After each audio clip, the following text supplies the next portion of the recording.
Assalamualaikum warahmatullahi wabarakatuh. Waalaikumsalam.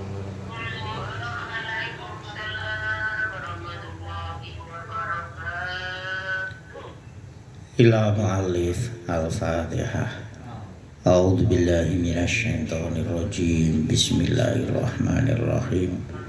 Alhamdulillahi rabbil alamin arrahmanir rahim maliki yaumiddin. Iyyaka na'budu wa iyyaka nasta'in ihdinas siratal mustaqim. Siratal ladzina an'amta 'alaihim ghairil maghdubi 'alaihim waladdallin. Amin. Bismillahirrahmanirrahim. Qul ja'al haqqu wa zahaqal batil innal batila kana zahuqa. Bismillahirrahmanirrahim. Al-imamatu. Ini menerangkan keutamaan sholat berjamaah, keutamaan menjadi imam, keutamaan menjadi makmum, di mana Rasulullah Shallallahu Alaihi Wasallam bersabda, sholat berjamaah itu pahalanya 27 derajat atau sebagian 25 derajat dibanding sholat sendirian. Jadi keutamaannya itu tetap sholat berjamaah, walaupun dengan istrinya, walaupun dengan anaknya, yang penting sholatnya itu berjamaah. Ini pagi ini menerangkan menjadi imam atau menjadi makmum dalam arti sholat berjamaah. Wa 'alal imami wa dhaifu qabla sholati wa fil qiraati wa fi arkanis sholati wa ba'da salami. Ditekankan, disyaratkan, dianjurkan bagi imam mempunyai beberapa kegiatan-kegiatan atau aktivitas-aktivitas rutin sebelum melakukan sholat, dan ketika membaca ketika sholat, dan ketika melaksanakan rukun-rukun sholat.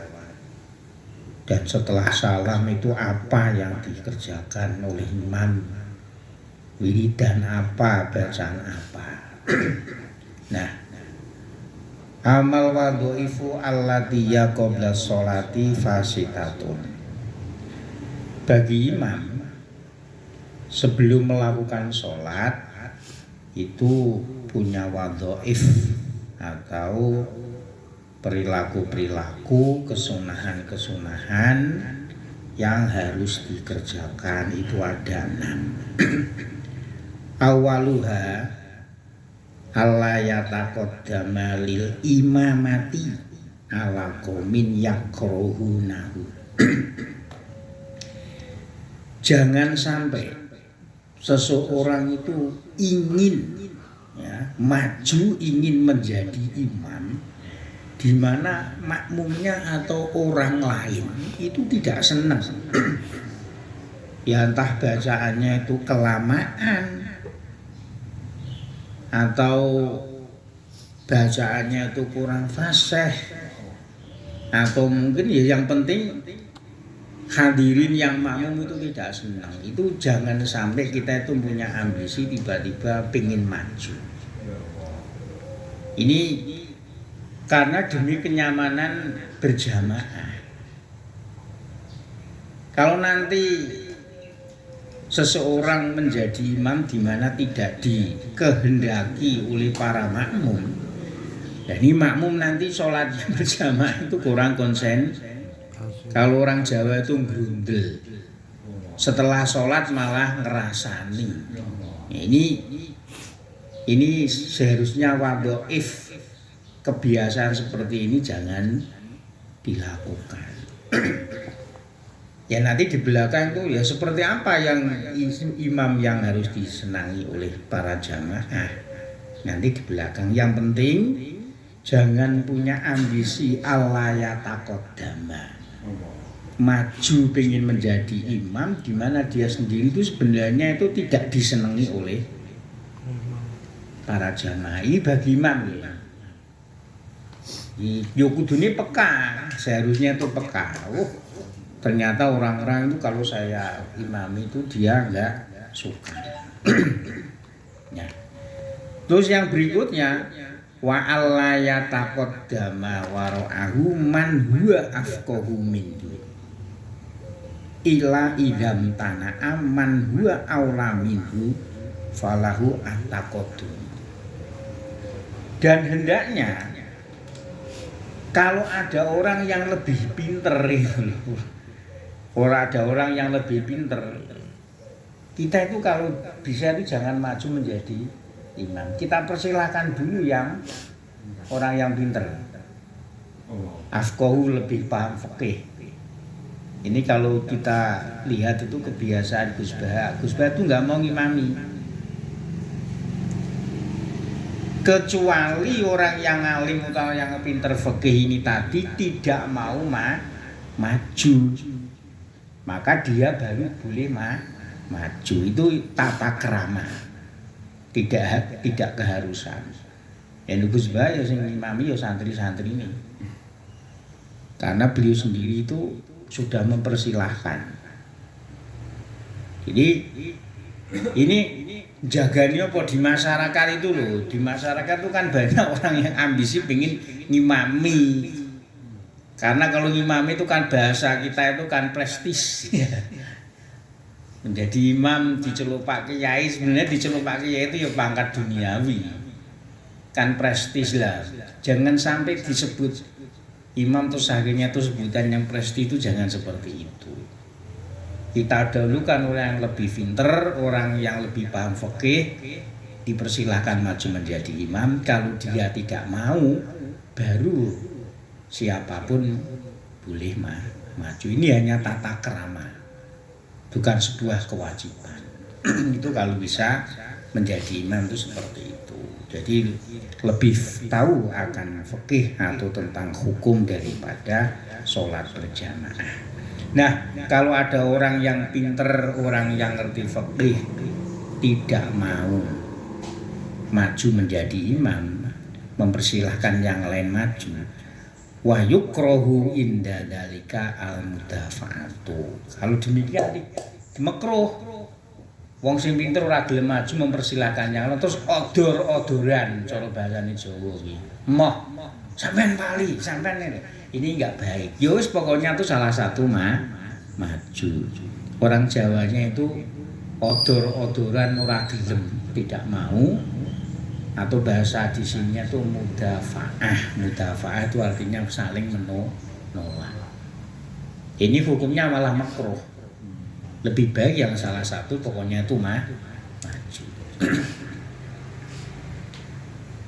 Ini semuanya tadi adalah tata krama atau adabnya orang yang berjamaah bila ini dia menjadi seorang imam. Saniha yang nomor 2, apa yang harus dikoreksi yang dilakukan oleh imam? Ayuro iyal imamu auqatis sholati fayusolli awa iliha fi awa iliha liyudrika ridwanallahi ta'ala. Yang nomor 2, hendaknya imam itu menjaga sholat pada awal waktu.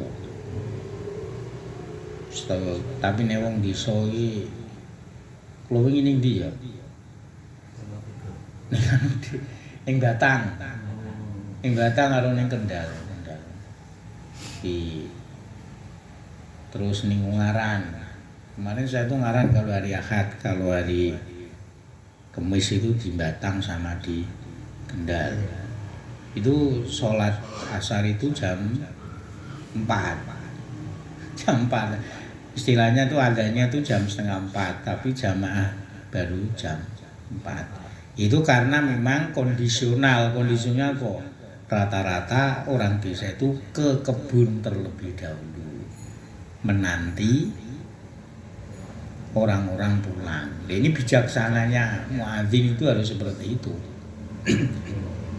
Ya, ini kalau seperti di lingkungan kita, orang kota ini kan disiplin waktu. Itu kalau ingin menjadi imam, benar-benar waktu sholat itu dijaga. Maksudnya itu dijaga itu gimana? Kalau bisa sholat itu pada permulaan waktu. Ya misalkan sekarang itu sholat zuhur itu kan jam setengah 12 kurang. Jadi jam 11 lebih 27. Nah ini kira-kira jam 11 kurang 20 atau kurang 15 menit ini sudah berjamaah. Ini termasuk awal waktu. Awal waktu itu definisinya itu muadzin adzan, lalu kita mengerjakan wudhu otomatis wudhu, setelah wudhu kan berpakaian rapi, kemudian kita melaksanakan sholat sunnah qobliyah 2 rakaat. Ya kalau asar ya 4 rakaat mungkin, baru muadzin itu qomat, itu namanya baru awal waktu. Tapi awal waktu itu tidak wajib. Awal waktu itu hanya fadilah. Jadi nanti kalau di desa-desa banyak petani ke sawah, ke kebun, itu karena menyesuaikan kondisi. Jadi tetap di situ semangat sholat berjamaah itu sudah baik. Ya mestinya ini awal waktu berjamaah ini. Tapi kalau tidak bisa awal waktu ya minimal itu yang penting sholat berjamaah. Ya seperti saya katakan tadi, kemarin hari Ahad di Ungaran itu jam 4 sore baru sholat asar. Mengapa imam ini menjaga? Jadi misalkan kita itu dijadikan imam, misalkan Pak Ali jadi imam, muadzin sudah azan, misalkan azan tuh walaupun tidak pujian, misalkan pujiannya suwi nganti 10 menit seberapa jam, kesel toh. Karena menjadikan imam merasa dinanti oleh jamaah, jalannya leda-ledi ya orang Jawa. Nah ini nggak boleh. Menjadi imam itu jangan seperti itu, kasihan muadzinnya itu menanti kelamaan. Mengapa disarankan atau dianjurkan imam itu menanti sholat pada awal waktu? Agar supaya mendapat ridhonya Allah subhanahu wa ta'ala, liyudrika ridwan Allah. Fafadlu awali waktu ala akhirhi kafadil akhirah ala ula. Karena keutamaan mengerjakan sholat di awal waktu daripada di akhir waktu. Jadi walaupun sholat asar jam 5 itu sah wali, cuman kan itu termasuk akhir waktu. Nah, keutamaan sholat dikerjakan di awal waktu itu seperti keutamaan akhirat dibanding dunia. Karena akhirat itu abadi selama-lamanya, sedangkan dunia itu hanya sementara.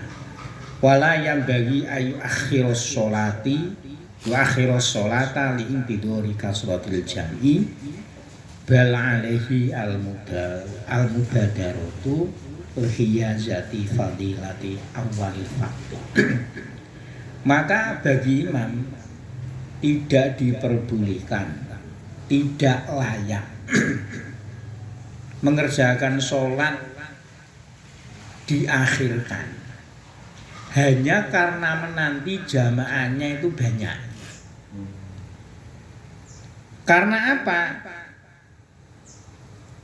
Karena keutamaan jamaah di awal waktu itu lebih baik dibandingkan menanti jamaahnya itu banyak. Ya jamaahnya kan orang macam-macam. Ya kalau memang dia itu mau niat sholat itu berjamaah ya sebelumnya itu sudah mempersiapkan. Nah kalau nanti ngenteni menanti jamaahnya itu banyak, sedangkan yang jamaah itu kan latar belakangnya itu masing-masing. Ada yang kerja di kebun, ada yang kerja di rumah. Dan nanti kalau menanti di kebun, pulang baru mandi wudhu terus nanti ganti pakaian, kelamaan. Maka sebagai imam harus cepat-cepat melaksanakan sholat jamaah di awal waktu daripada menanti jamaahnya itu banyak. Karena apa? Karena sholat di awal waktu itu agar supaya mendapatkan fadilahnya jamaah. La fahiyya mendapatkan fadilah jamaah di awal waktu itu lebih utama dibandingkan jamaahnya itu banyak. Jamaah itu yang penting imam satu, makmum satu, itu sudah dikatakan jamaah. Tidak harus menanti banyak. Apalagi dipameri aku nek dadi imam jamaahku akeh lho, ini malah tambah gak karu-karuan. Jadi mendapatkan keutamaan sholat di awal waktu itu lebih utama daripada jamaahnya itu banyak tapi akhir. Ya kalau bisa itu banyak di awal waktu. Wa min tatwili surati, dan daripada membaca suratnya itu panjang. Jadi utamanya itu justru di awal waktu. Sekalipun toh membaca surat panjang itu sunah, tapi justru malah kesunahnya itu lebih baik dilakukan di awal waktu. Awal waktu suratnya pendek, makmumnya itu enggak ngersulo. Nanti kalau suratnya itu terlalu panjang, jamaahnya itu nanti menggerutu. Waqat ta'akhkhara. Nah ini waqat ta'akhkhara Rasulullah sallallahu alaihi wasallam an sholatil fajri wa kanu fi safarin wa inna ma ta'akhkhara lit-thaharah falam yang tadiru wa qaddama Abdurrahman bin Auf fasolla bihim hatta fatat Rasulullah sallallahu alaihi wasallam rakaatun faqama yaqdiha fa asfaqu min dalika. Nah, ini riwayat mengapa sholat itu lebih utama, ya sholat jamaah lebih utama dilakukan di awal waktu daripada menanti jamaahnya banyak. Dalam riwayat Rasulullah itu pernah terlambat itu kalau Jawa ini kan keri. Terlambat Rasulullah melakukan sholat jamaah keri. Kalau wong Jawa niku keri, kalau bahasa Indonesia itu terlambat.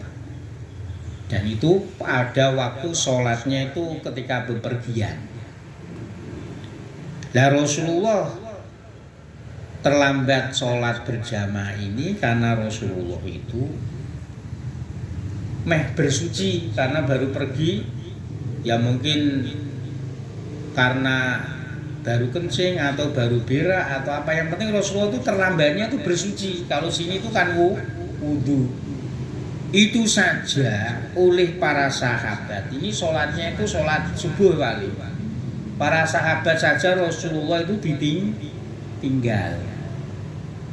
Kemudian para sahabat itu menyuruh, istilahnya itu mendorong sahabat Abdurrahman bin Auf untuk mengimami mereka. Sehingga Rasulullah itu terlambat satu rakaat. Padahal Rasulullah itu pernah bersabda begini, barang siapa sholat sunnah sebelum subuh 2 rakaat, Kemudian adalah sholat berjamaah, sholat subuh berjamaah, maka pahalanya itu seperti orang ibadah haji. Dan sebagian hadis lagi, barang siapa sholat sunnah sebelum subuh, lalu sholat subuhnya itu berjamaah, maka perilaku seperti itu lebih baik daripada dunia dan seisinya. Padahal Rasulullah pernah sabda seperti itu, tapi Rasulullah pernah terlambat sholat subuh 1 rakaat. Fayaqdhiha. Rasulullah tetap meneruskan karena terlambat 1 rakaat, Rasulullah meneruskan 1 rakaat.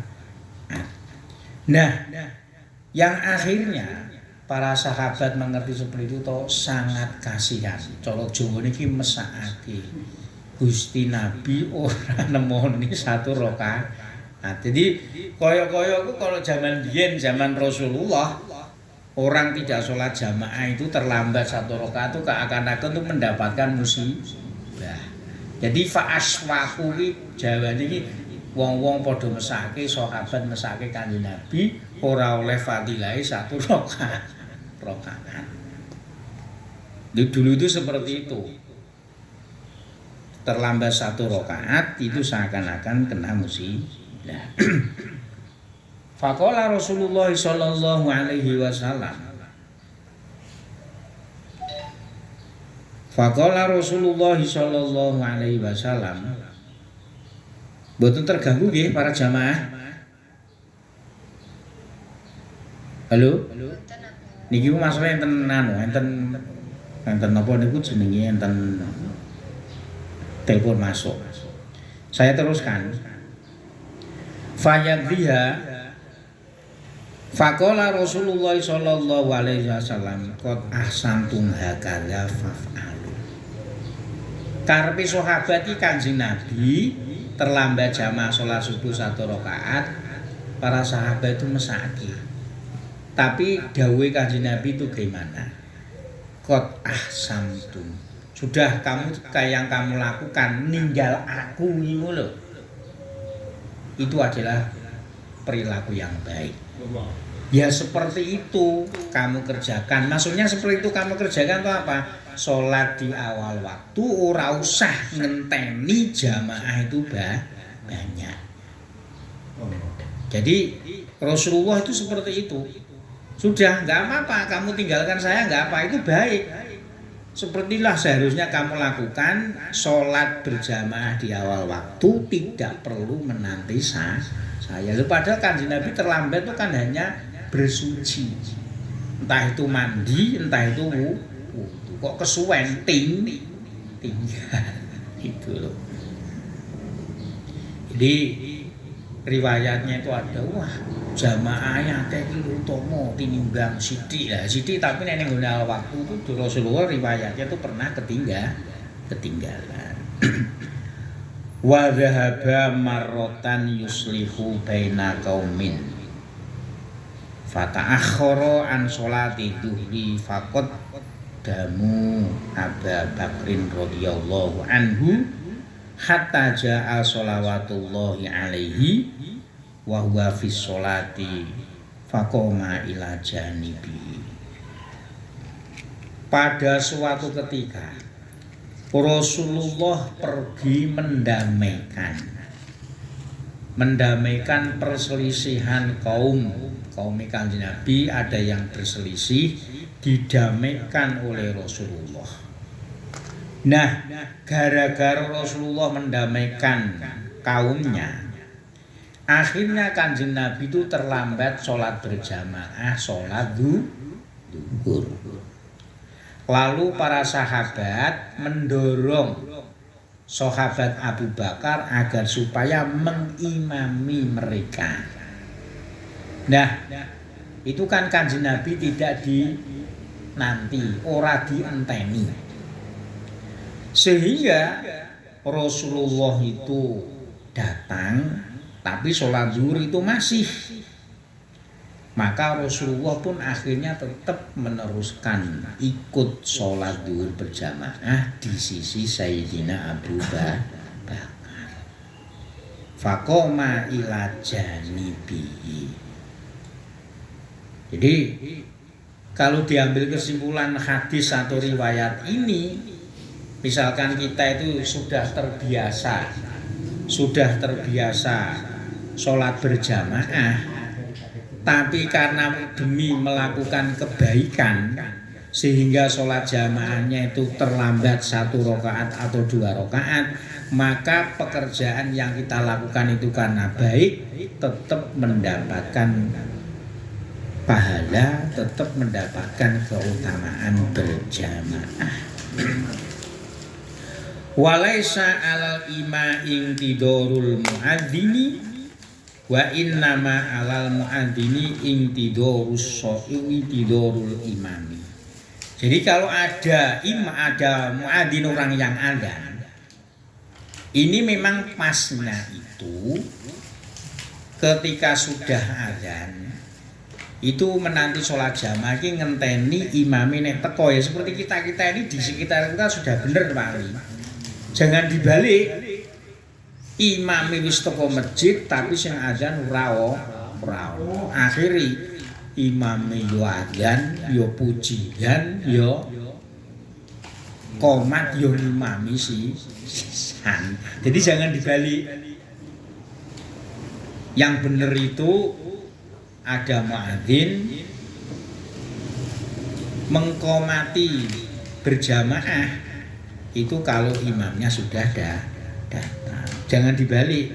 Imame wis teko, muadzine kluyuran gak enak. Ini kebalik. Terus yang nomor tiga, apa yang perlu dilakukan seorang imam kalau dia itu benar-benar menjadi imam? Ayya umma mukhlishun lillahi azza wa jalla wa muaddiyan amanatallahi ta'ala fi toharatihi wa jami'i syuruti sholatihi. Yang nomor 3, seorang imam itu harus benar-benar dia itu ikhlas menjadi imam. Ikhlas karena Allah Ta'ala. Tidak ada istilahnya itu embel-embel agar supaya dihormati orang lain karena ngimami sholat. Biar tangannya itu dicium karena dia itu menjadi imam sholat. Dan seterusnya itu tidak. Tapi benar-benar menjadi imam itu ikhlas karena Allah Ta'ala. Dan dia benar-benar memenuhi etika, melakukan etika amanat kepercayaan Allah Subhanahu wa Ta'ala dalam bersuci. Ya tentu ketika kita sholat harus suci dari hadas kecil dan besar. Dan menjadi imam harus mengerti syarat-syarat dan rukunnya sholat. Syarat-syaratnya yang menutup aurat, bersuci, menghadap kiblat, sholatnya itu ya tepat waktu dan seterusnya. Amal ikhlasu fabi Allah ya'khudha alaihi ujrotan. Kalau sini gambarannya menjadi imam itu ikhlas, ya, menjadi imam itu ikhlas. Dia menjadi imam itu tidak karena digaji, pengen digaji. Ya itu nanti boleh, tapi ini kan ranahnya itu ranah tasawuf dan daniyati. Jadi menjadi imam itu semangat itu karena tidak pengen gajiannya itu bukan. Iskoe ikhlas. Soal masalah digaji itu nanti. Yang penting menjadi imam semangat bukan karena digaji. Di ikhlas dia orang Allah ya'khudha tidak mengambil gaji. Ya wis to ngimami imam. Karena kewajiban orang itu kan sholat. Sholat berjamaah ya mesti ada imam dan ada makmum. Mosok sampean ora digaji terus ora sholat itu kan lucu. Wong sholat itu perintahnya Gusti Allah. Sedangkan gaji, uang dan seterusnya itu kan sesama manusia. Qala Syekh Taqiyuddin Ibnu Taimiyah alaihi rahmah Ini santri ini Imam Ibnu Taimiyah itu menjadi rujukan orang Wahabi. Ini bahasanya itu gimana? Kadang orang Wahabi itu ikuti Ibnu Taimiyah tapi bertentangan dengan Ibnu Taimiyah. Nah, ini santrinya, itu putra dari Ibnu Taimiyah itu mengatakan demikian. Ma yukhadu min baitil mali falaisa iwadun wa ujrotan bali rizkun lil i'anah ala ta'ah. Jadi kalau Syekh Taqiyuddin itu mengatakan begini, Pak. Apa itu namanya? Uang yang diambil dari Baitul Mal, ya Baitul Mal ini mungkin sekarang itu kan pendadaan untuk kesejahteraan masjid itu ya. Yang dikelola sekarang itu ya mungkin Lasisnu dan seterusnya itu kan namanya kan Baitul Mal yang dikelola untuk kesejahteraan Islam. Nah, ini misalkan kalau dadi imam kok dikei dari Lasisnu atau Baitul Mal itu sebenarnya itu bukan upah, bukan gaji, itu bukan. Tapi itu rizki bal rizkun. Ya wis to dikei ya ditampa, wong iku memang rizki. Tujuannya itu adalah untuk membantu ketaatan. Jadi kalau menurut Imam Syekh Taqiyuddin, jangan kita ngomong gini, ya mesti enak jadi imam wong digaji. Ora kaya saiki tron 7 diboikot ya enak dadi kiai mergo diamplopi. Tidak, itu rizki. Rizki dari Allah, cuma yang menggerakkan itu mereka karena ketaatan. Jadi rizkun lil i'anah li ta'ah. Jadi bukan upah itu. Pada dasarnya itu memang rizki. Karena ketaatan itu harus istilahnya itu bersirkulasi, harus siklusnya itu harus berjalan. Dituntut kon ngimami terus, kon ngaji terus, gak enek sing gaji. Engko nek ono nyambut gawe kiai kan nyambut gawe kiai ki sugih engko kiri. Lho ngono kuwi to nek santri dadine kiri ra iso apa-apa. Aneh kabeh. Makanya di sini tegas Syekh Taqiyuddin Ibnu Taimiyah bahwasanya jika ada orang menjadi imam kok di bahasanya itu bukan digaji, diambilkan uang untuk kesejahteraan, untuk bisyarah, maka itu bukan merupakan gaji, itu bukan merupakan ganti jerih payahnya dia, itu bukan, tapi itu memang rezeki demi menjalankan ketaatan, agar ketaatan itu berjalan dengan lancar. Wa kadzalikal malu al mauqufu ala a'malil birri. Begitu juga misalkan apa itu namanya harta benda yang diwakafkan untuk jalan-jalan kebaikan, ya kotak amal ngoten niku lho. Jadi makanya kalau bisa jangan hanya untuk istilahnya itu jariyah pembangunan, itu tidak, istilahnya untuk kebaikan. Ya untuk yang ngepel, untuk beli ini, untuk listrik. Lah ini semuanya tuh boleh. Tidak ada tahu lagi kudu kanggo bangunan, itu tidak. Karena ketaatan itu harus berjalan. Bahasanya tuh untuk menyediakan kopi misalkan enggak apa-apa, karena itu jamaah itu ada semangatnya tuh kalau disediakan kopi, jamaah itu semangat kalau disediakan teh dan seterusnya. Jadi harta yang diwakafkan, ya dimaafkan itu dijariyahkan ini loh. Ini semuanya demi kebaikan, akmalil birri, itu semuanya pada dasarnya itu bukan ujroh, bukan upah, tapi itu adalah rezeki yang harus tasarufkan. Begitu juga wal musobeh awil mangdurolah laisa kal ujroh wal jubli. Begitu juga ana wong apa iki pali jenenge, ana wong wasiat. Iki aku bahasane somben nek mati to aku titip duit 5 juta iki kena masjid wis kanggo kesejahteraan masjid. Ini boleh. Itu namanya wasiat. Wasiat kan berarti kan orang yang meninggal dunia gitu loh. Begitu juga pali nadar bal mangduro loh. Aku mengko nek wis pensiun tak apa ku jenenge tak sedekah kanggo masjid sak yuta lah. Sak yuta iki karena nadare Pak itu boleh untuk kesejahteraan masjid boleh. Kami Pak nggih. Ini mriki niku jelas. Jadi kita akhirnya akan tahu itu bukan upah, itu bukan apa bahasane. Sampeyan ngimangun ning kene, mengko tak opahi, bane cah cilik iki lho. Kowe andano nang kok tak 5.000. 5.000 ku namanya jalu. Nek cara Jawane hitam niku pengebang-ebang. Pengebang-ebang itu janji-janji. Kowe andano kok tak opahi 10.000. Ini namanya jalu, pengebang-ebang cara bahasa kula. Tapi nek cilik niki napa jenenge? Ora opah. Ya opah ya boleh lah. Ini pada dasarnya bocah cilik itu ora diopahi, sebenarnya itu rezekinya ya karena dia tuh mau melakukan ketaatan kebaikan yaitu gelem adzan. Ning jane iki ora kok diopahi. Kowe andano kowe ning masjid tak opahi, bukan upah jane itu, bukan pekerjaan. Itu adalah rezeki dia karena mau melakukan kebaikan. Jadi laisa kal ujroti wal jari. Jadi uang yang diambil seperti nadar, seperti wakaf, seperti jariyah, baitul mal itu bukan sebagai upah atau apa ya ongkos, tapi itu pada dasarnya rezekinya dia karena melakukan kebaikan. Qala al-Kharisiyu, Imam Kharisiyu mengatakan demikian.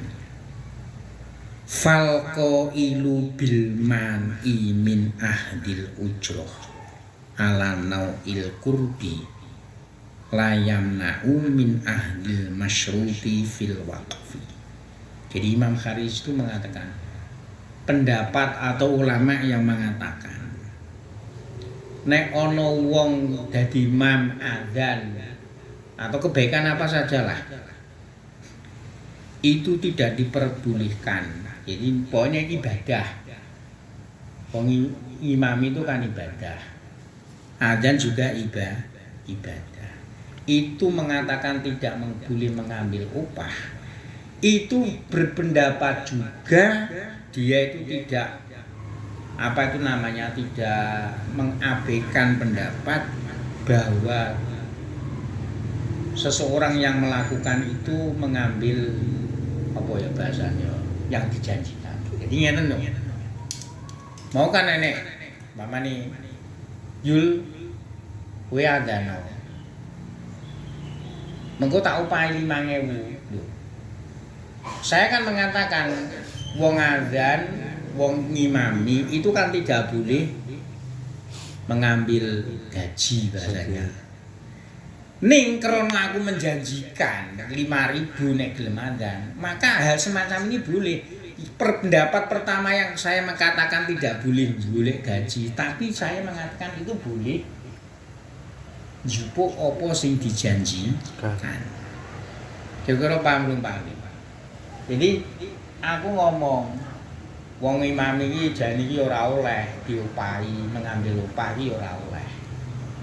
Tapi pendapat saya seperti ini tidak memungkiri bahwasanya wong imami pali sama imami sebulan tak gaji sak yuta man.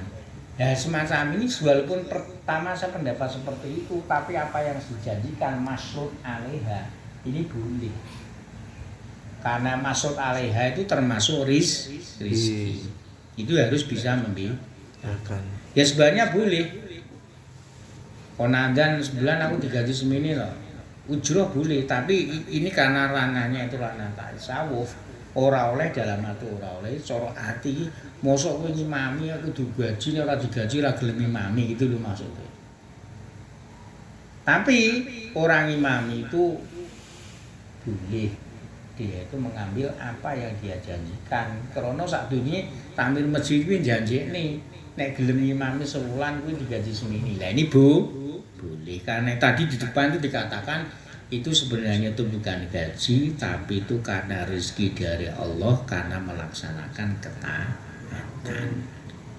Itu diantara perilaku yang harus dilakukan oleh imam. Jadi yang pertama menjadi imam itu hendaknya dia tidak ambisi, untuk menjadi imam terlebih dahulu, mementingkan yang lebih ngalim, yang lebih ngerti hukum fikih, yang lebih mengerti hukum daripada agama. Yang nomor 2, imam itu kalau bisa menjaga sholat berjamaah di awal waktu, tidak menanti jamaahnya banyak, karena sholat di awal waktu itu lebih utama daripada jamaahnya banyak dan membaca surat panjang. Kemudian yang nomor 3, ngimami itu dengan keadaan ikhlas karena perintah Allah, tidak karena nanti biar dipanggil kiai, tidak karena nanti mendapat gajian yang banyak. Itu saya kira kurang lebihnya, semoga bermanfaat. Al-Fatihah.